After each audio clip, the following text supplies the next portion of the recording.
किसान भाइयों नमस्कार। किसान भाइयों, आपका हार्दिक स्वागत है स्वदेश कृषि चैनल पर।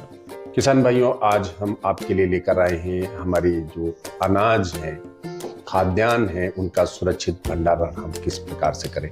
जैसा कि हम लोग जानते हैं कि हमारी जो भी फसलें हम उगाते हैं उसका एक हिस्सा तो हम बाजार में विपणन कर देते हैं, और बहुत से हमारे किसान भाई ऐसे भी हैं कि जो अपने अनाज को काफी लंबे समय तक भंडारित करते हैं। जब उनको बाजार में उचित कीमत मिलती है उस समय पर उसको उसका बाजार में विपणन करते हैं। तब तक वो उसका सही भंडारण किस प्रकार से करें जिससे कि भंडार में होने वाली जो क्षति है वो कम से कम हो और हमारे किसान भाइयों को ज्यादा आमदनी उनके अपने उत्पाद से हो सके। किसान भाइयों, अनाज के सुरक्षित भंडारण में कुछ बड़ी महत्वपूर्ण बातें हैं जिनको हमें ध्यान रखने की आज आवश्यकता है। सबसे पहली बात तो ये है कि हमारे जो भंडारित अनाज हैं उनमें मुख्य रूप से कुछ ऐसे फफूंद हैं, कुछ ऐसे कीट हैं। चूहा तो हम सभी जानते हैं कि चूहे से तो भारी क्षति हमारे अनाज को होती ही है।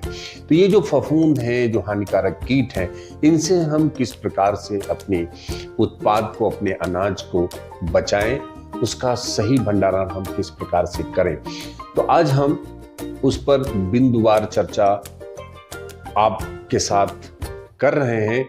और मेरा ये प्रयास है कि यदि आप इन सारे बिंदुओं का अनुसरण करते हैं तो बेशक हम अपने अनाज का सही और उचित भंडारण करने में सक्षम होंगे। मुख्य रूप से जो फफूंद हैं, इसमें कुछ इतने घातक फफूंद हैं जो यदि इसमें लगते हैं तो वो कुछ बीमारियां हमारे मनुष्यों में भी हो जाती है। फफूंद से होने वाली लगभग 2 से 3% की क्षति हमारे जो भंडारित अनाज हैं उनमें हो जाती है। और ये जो फफूंद हैं इनमें मुख्य रूप से राइजोपस, एस्पायरोजिलस, पेनिसिलियम, कुछ ऐसे हानिकारक फफूंद हैं जो हमारे अनाज को भंडारित करते हैं, हमारे खाद्यान्न को दूषित करते हैं। जहां तक कीटों का प्रश्न है, कीटों से हमारे अनाज भंडारण में लगभग 10 से 12% की क्षति होती है। ये एक सरकारी आंकड़ा है और ये एक बहुत बड़ा आंकड़ा हो जाता है क्योंकि हमारे जो भंडार कक्ष हैं या हमारे पास जो भंडारण की व्यवस्थाएं हैं वो अभी भी बहुत वैज्ञानिक ना होने के कारण भंडार कक्ष में भारी क्षति का सामना हमारे किसानों को करना पड़ता है।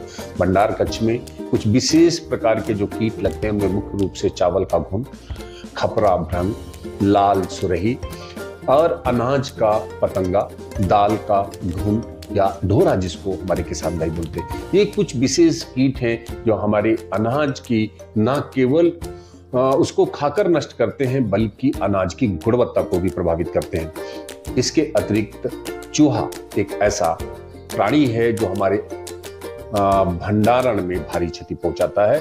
जैसा कि हम लोग जानते हैं कि एक चूहा अपने जीवन काल में लगभग 25 किलोग्राम अनाज का भक्षण करता है। एक चूहा प्रतिदिन 1 से 2 किलोग्राम अनाज को खा सकता है, ऐसा वैज्ञानिकों ने बताया। और चूहा जहां पर भी होता है, अगर हमारे खाद्यान्न या हमारे अनाज के भंडारण के स्थान पर चूहों का प्रकोप अधिक है तो चूहे से कई प्रकार की बीमारियां फैलती हैं, जिनमें कि मुख्य रूप से फ्लैग जैसा रोग चूहे के कारण होता है। अब सवाल ये उठता है कि इतनी गंभीर जो ये समस्याएं हमारे अनाज के भंडारण में है, इनका उचित प्रबंधन हम कैसे करें। तो किसान भाइयों, प्रबंधन अगर हम बेहतर तरीके से कर लेते हैं तो हमारे भंडार कक्ष में फफूंद से, चूहों से, कीटों से जो होने वाली क्षति है उसमें हम भारी कमी ला सकते हैं। और कहीं कहीं हम अगर बात करें तो 100% सुरक्षित भंडारण हम कर सकते हैं। किसान भाइयों, भंडारण करने से पूर्व हमें किन खास बातों का ध्यान रखना है तो मैं आपको बता दूं। जो भी फसलें हम लोग उगाते हैं हम उनको सही अवस्था पर उनकी हम कटाई करें। जब मौसम हमारा सूखा हो, शुष्क मौसम में सही अवस्था पर हम फसलों की कटाई करें। कटाई के उपरांत एक निश्चित स्तर के नमी तक हम उसको सुखाएं, उसके बाद हम उसका गहाई का कार्य हम पूर्ण करें। गहाई करने के बाद साफ सफाई करके भंडारण से पहले एक आवश्यक जो नमी का स्तर है उस स्तर तक हम अपने अनाज को सुखाएं। और मुख्य रूप से भंडारण के लिए जो नमी स्तर की आवश्यकता आमतौर पर फसलों में होती है वो 8 से 10% के स्तर पर हमें हमारे अनाज को सुखाने की आवश्यकता होती है। भंडारण के समय पर कुछ बातें हैं जो हमें ध्यान रखनी है। आमतौर पर हमारे घरों में कोठियां होती हैं, टंकियां होती हैं, कमरे होते हैं। इन कमरों में, कोठियों में, टंकियों में ही हम प्रतिवर्ष अपने अनाजों का भंडारण, खाद्यान्न का भंडारण करते हैं। निरंतर भंडारण करने से कई प्रकार की बीमारियां, फफूंद जनित बीमारियां, कीड़े या चूहे पनपते हैं वहां पर। तो सबसे पहले जब हम अपने भंडार कक्ष में अनाज का भंडारण करें उससे पूर्व अपने भंडार कक्ष की हम विधिवत साफ सफाई कर लें। कहीं क्रैक्स आदि यदि उसमें आए हों तो उसमें हम प्लास्टर जरूर कर दें। और भंडारण से पहले फफूंद नाशक दवाई कार्बनडाजिम की 1 ग्राम मात्रा प्रति लीटर पानी में घोल बनाकर हम एक छिड़काव करें। और कीटनाशक दवा के रूप में मैलाथियान 5 ग्राम दवाई प्रति लीटर पानी में घोल बनाकर एक छिड़काव हम अपने भंडार कक्ष में आवश्यक रूप से कर दें, जिससे कि पूर्व फसल से यदि कोई कीट हमारे भंडार कक्ष में जीवित है या उसकी कोई भी अवस्था भंडार कक्ष में जीवित है तो वो पूरी तरीके से नष्ट हो जाए। भंडार कक्ष को हम अच्छी तरीके से सुखा दें। उसके उपरांत हम अपनी उपज का भंडारण भंडार कक्ष में करें। भंडार कक्ष में जब हम अपनी उपज का भंडारण करें तो जूट की अथवा प्लास्टिक की बोरियों का हम उपयोग करें। ध्यान ये रखें कि बोरियों को दीवार से हम सटा कर ना रखें। और अगर भंडारण हमारा बड़ा है, भंडार कक्ष हमारा बड़ा है तो 6 बाई 6 मीटर के आकार में हम ढेरी बोरियों की लगाएं। यह भी ध्यान रखें 2 पंक्तियों के बीच 2 जो ढेरियां हम लगाएंगे उनके बीच में आने जाने का स्थान सुरक्षित हो। लगभग 1 फीट का हम स्थान जरूर छोड़ें।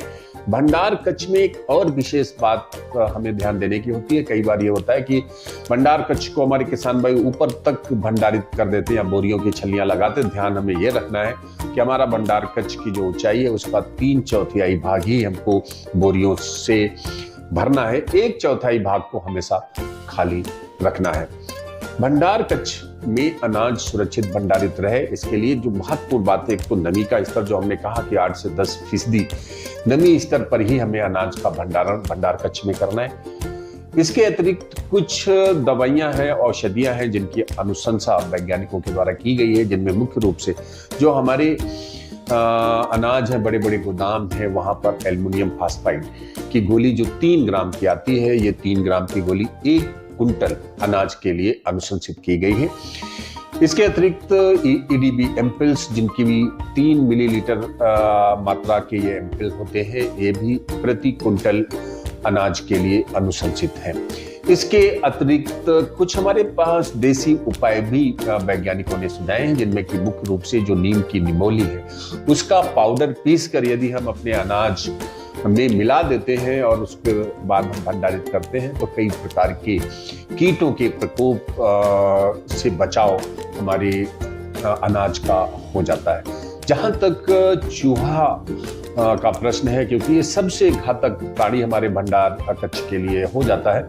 जैसा कि मैंने पहले कहा कि एक चूहा अपने पूरे जीवन काल में 25 किलोग्राम अनाज की क्षति पहुंचाता है। और इतना ही नहीं, जहां पर चूहे होते हैं वहां पर फ्लेग जैसी बीमारियां भी होने की संभावना रहती है। तो हमको हमारे भंडार कक्ष या उसके आसपास में चूहा मुक्त हमेशा बनाए रखना है। और यदि किन्हीं कारणों से चूहा प्रकोप भंडार कक्ष में होता है तो इसके नियंत्रण के लिए जिंक फास्फाइड जो दवा आती है उसका 1 भाग, मीठा खाने का जो तेल है उसका 1 भाग और 48 भाग दाने चना अथवा गेहूं के उबले हुए दाने, इन तीनों का हम मिश्रण बनाकर अपने भंडार कक्ष में हम स्थान स्थान पर रख दें तो ये जो जहर है इसको खाकर चूहे नष्ट हो जाते हैं, मर जाते हैं। प्रयास ये करें कि दवा का उपयोग ना करना पड़े। इसके लिए बाजार में चूहा पकड़ने के पिंजड़े भी उपलब्ध हैं जिसमें कि आसानी से चूहे फंस जाते हैं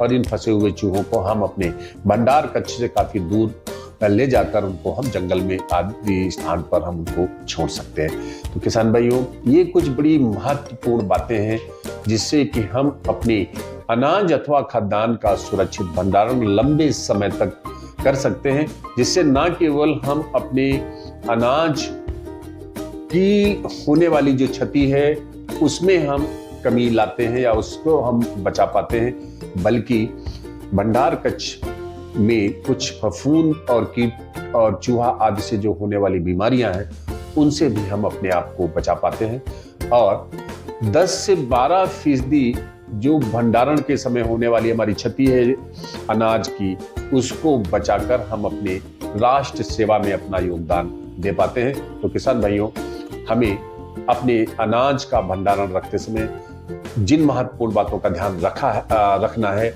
उन पर उनका अनुसरण हम जरूर करेंगे। आज के इस वीडियो में इतना ही।